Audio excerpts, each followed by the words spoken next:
Hello. Hello. My name is Nancy. I'm going to be your nurse today. I'm going to be performing your physical, all right? Could you please tell me your name and date of birth? My name is Blake Evans. I was born April 20th, 2003, and Are you 16 years old? I am 16 years old. All right. Would you like your mom in the room with you today or in the waiting room? No, she could wait out in the waiting room. All right. I just want to let you know that we take confidentiality very seriously here. So anything you tell us, we can keep between us in the room. And the only time I would have to get your mom involved is if you tell me something that could be potentially harmful to yourself or others, okay? So why are you here today? I'm trying to get into the ROTC at my high school, and I need a physical done. Okay. How's school going for you? It's going good. It's going good. Are you on any medications? No. Do you have any allergies? No. And what's your medical history look like? Do you have any surgeries, any hospitalizations? I broke my ankle when I was 14. Okay. How'd you do that? Ice hockey incident. Alrighty. So I am looking at your file, and I can see that you're up to date on all of your vaccinations. However, you are 16 years old, and you have not had your meningococcal vaccine yet. So as long as I get consent from you and your mom, we can do that today. Okay. Is that something you're interested in? Yeah. All right. Also, we can give you your influenza vaccine because that's recommended every year. Would you be interested in that as well? Yep. All right. We'll get consent forms all ready for you.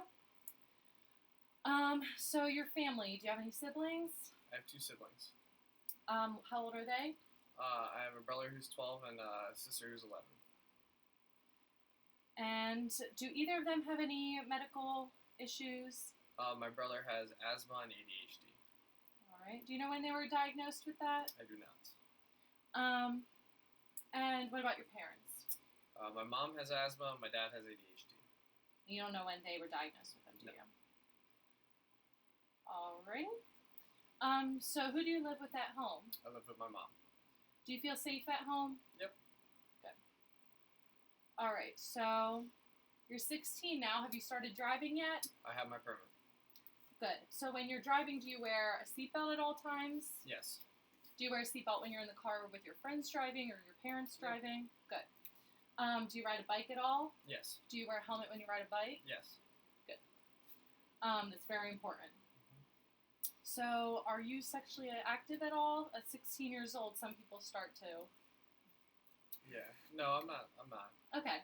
When you are thinking that you're ready to become sexually active, I would recommend that you talk to your doctor about prevention of sexually transmitted infections and also preventing pregnancy. All right? Okay. How about your relationships with your parents and with your friends? Are any issues there? Nope, everything's good.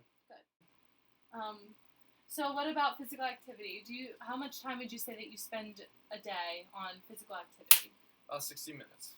All right. And what do you do for that hour? I play football with my friends and I play ice hockey. Anything else? I also work out. Good. So my first initial impression is that you are a healthy adolescent male. Good posture. Everything seems good. So what is your height? How tall are you? I'm 5'9". All right. And what about your weight? I'm 180 pounds. All right. So I'm going to calculate your BMI, your body mass index. So how we do that is we do your weight in pounds over your height in inches squared times 703. So your BMI is 26.6. So a BMI of 25 to 29.9 is considered overweight, and your BMI is 26.6.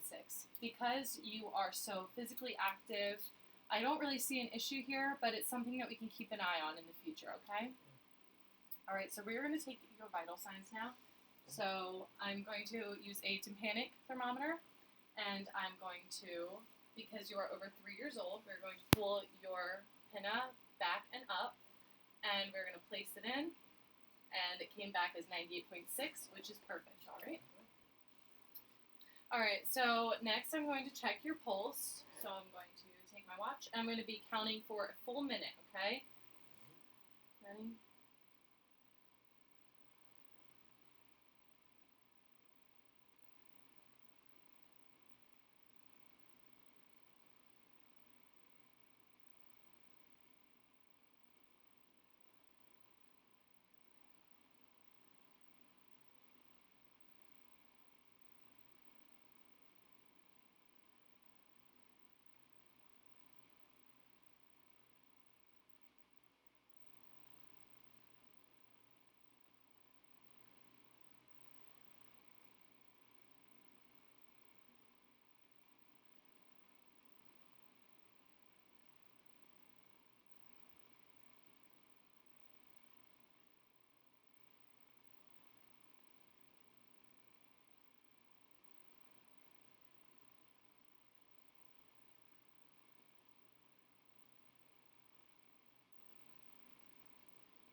All right. So your pulse was 90 and your respirations were 16. So your pulse falls in within the normal range of 55 to 90 beats per minute, and your respirations also fell in the normal range of 12 to 18 breaths per minute. All right? So that is perfect. So next we are going to check your blood pressure. So, ooh.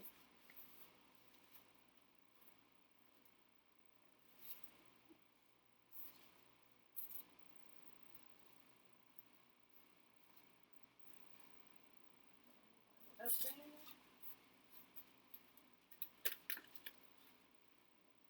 And first, what I'm going to do is listen to your brachial artery, and I'm going to inflate the cuff. All right. Okay.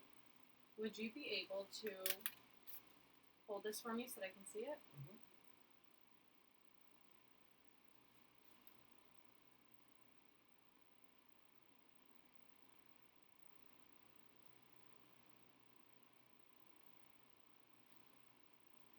All right.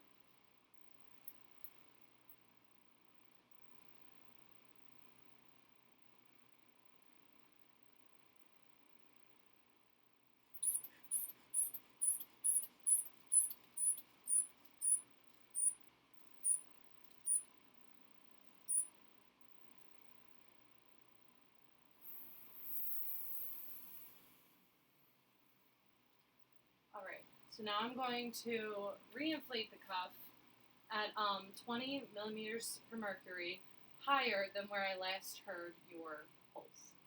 Okay. If that makes sense. Mm-hmm. All right, so I'm going to give it like 30 seconds so that your arm doesn't hurt.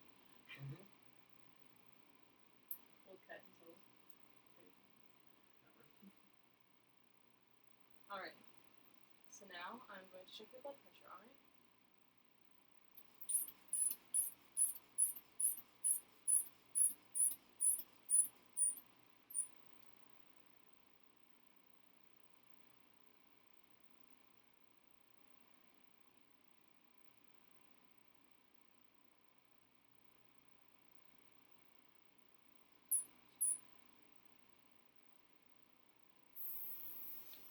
All right, your blood pressure was 120 over 90. The bottom number is a little bit on the higher end, but it's all right. All right. All right. So next, what I would be checking would be your blood oxygen level. However, I do not have a pulse ox with me, but that would be placed on your finger.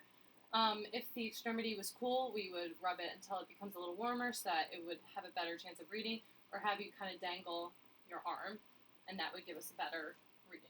All right? Alrighty, just jot those numbers down. Are you having any pain right now?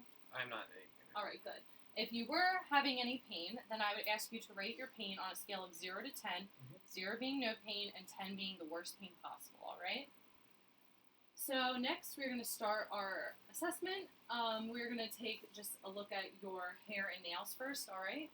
So I'm going to look at your hair and look at the color and amount, quality, look for any balding areas, but everything looks all right, okay? Then we're going to look at your nails. I'm going to see if they're clean, look at the shape, color.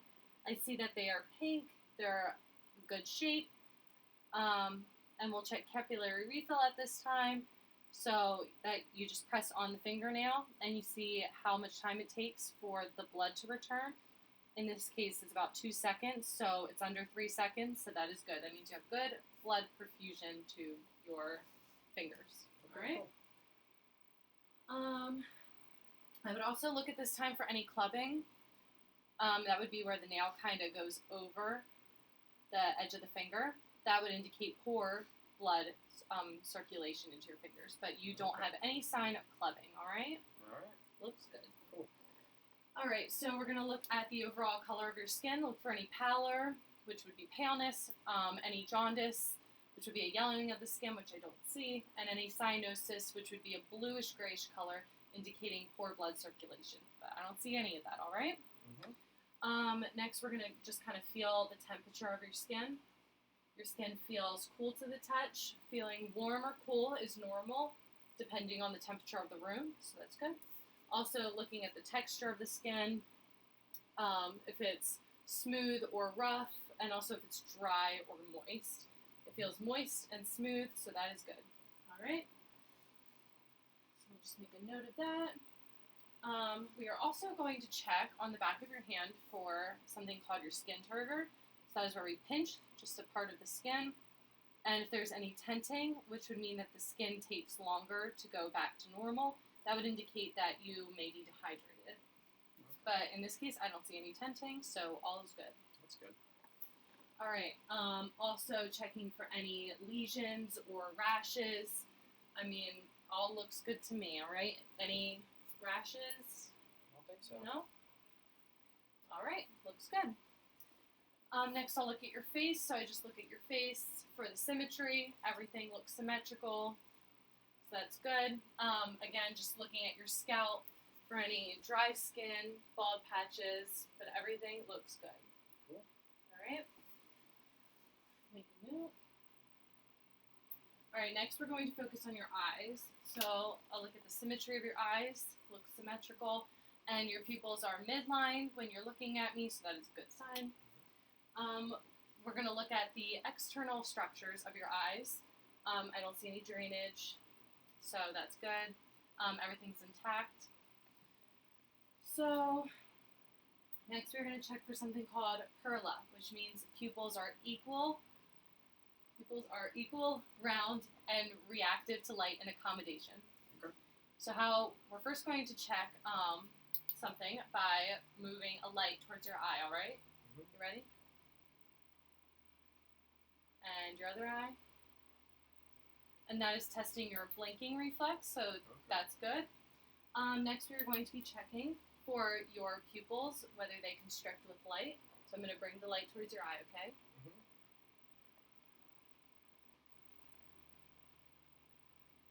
All right, so that's good. Your pupils constricted when the lights came and dilated when the light was moved away. Mm-hmm. All right, so next we're going to just have you focus on my pen. And I can see that your eyes are accommodating for the object moving towards my pen, all right? Mm-hmm. So that is good.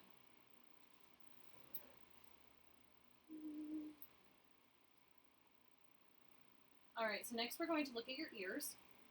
So we're going to just look at the external structures, look for any drainage, check that they are even with the level of your eyes. If they were slightly lower than your eyes, then that would be an abnormality. So we'll look at both sides. They're both equal, and I don't see any drainage in that ear either. We're also going to just kind of pull on the pinna, and you should not feel any tenderness or pain when I do that. Do you feel any pain? No. Good.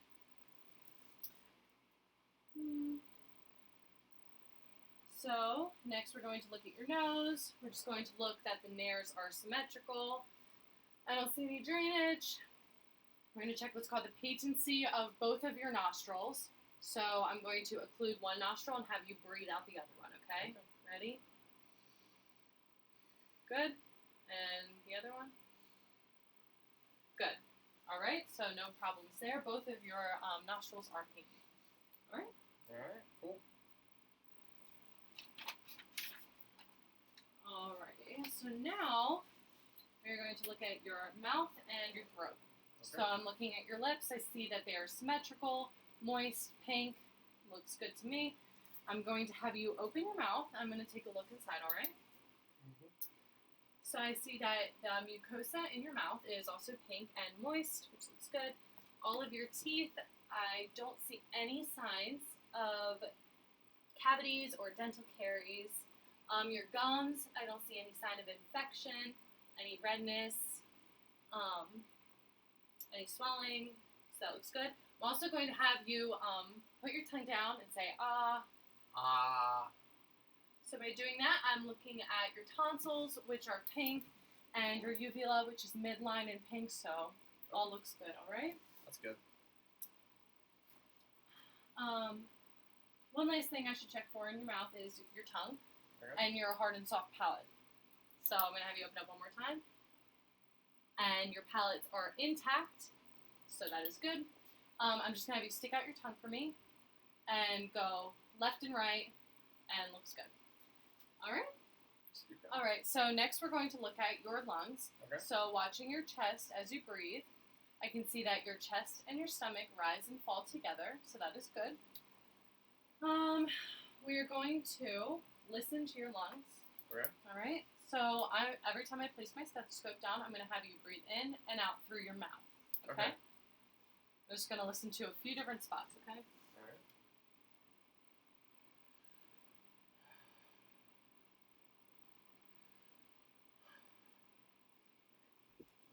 Back.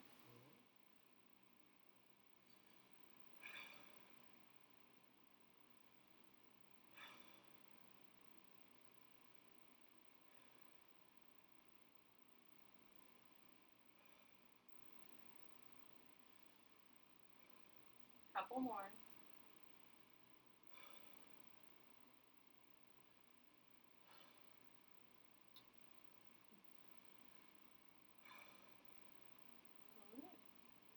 Your lungs sound clear. I don't hear any wheezing, any musical sounds, any crackles. See if there's mucus in there or anything like that. Yeah. Or, anything like that. They sound perfectly clear, all right? Good. Next, we are going to just talk about your breathing. I don't notice any labored breathing, anything like that. You seem like you're having regular breaths, so that's all good. Yep. Next, we're going to listen to your heart, okay? All right. So, first of all, I'm just going to look at your chest. It looks symmetrical. That's good. We are going to listen to your heart now in a few different spots, all right? You can just breathe normally when we listen to your heart, okay? So, sit up straight. Just going to listen right here.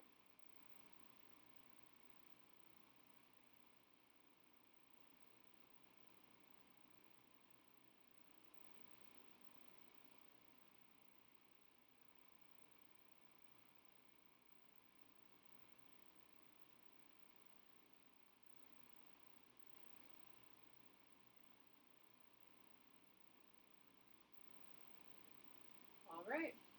Your heartbeat sounds regular. I don't hear any murmurs. Something that I could hear, which is common in children and adolescents, is called sinus arrhythmia. So what that is your heart rate increases when you're inhaling and decreases when you're exhaling. That's normal to hear in children and adolescents. However, I don't hear that in you, and that is perfectly okay. All right? Cool. All right, so next I'm going to palpate or feel for your radial, brachial, and pedal pulses. Okay. So your radial pulses, I felt this earlier. Mm-hmm.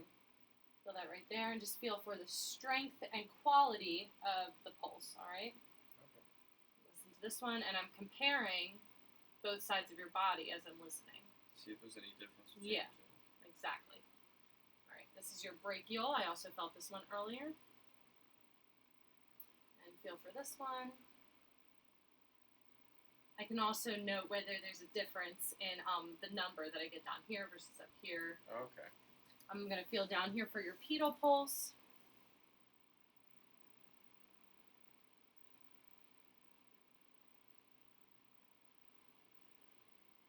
All right. And right here.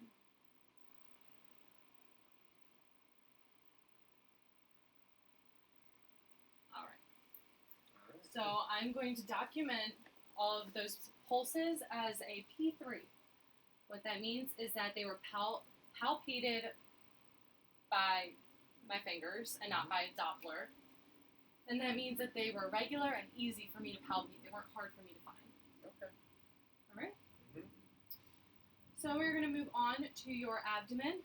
For this, I'm going to have you lay down for me. You can put your head on the pillow, okay? Okay. So I am going to pull up your shirt a little bit, if that's all right. Yeah. And I'm going to look at your abdomen and look at the color and the contour. So your abdomen is round, and that's a good thing.